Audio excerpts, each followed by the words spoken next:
lumalakas ang protesta ng mamamayan. Ha? Anong observation mo? Tama. Meron ng mga grupo, mga 3 yatang grupo, ilang araw na, nag-rally dun sa bahay at opisina ng mga diskaya. Diba? Yung isa ay nilusog, pinagbababato ng putik at pinintahan yung kanilang pader at gate. Yung isa, nagsuot ng mga ng mga costume ng mga multo. No?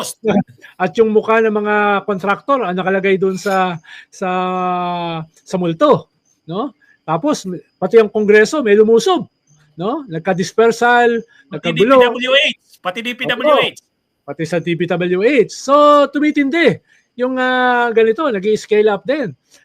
Kung hindi aayusin ng mga ahensya ng gobyerno yung kanilang mga sarili, baka pumunta ito sa isang Indonesian scenario. Dahil underneath dito sa mga hearing na ito ay galit na mga tao. No?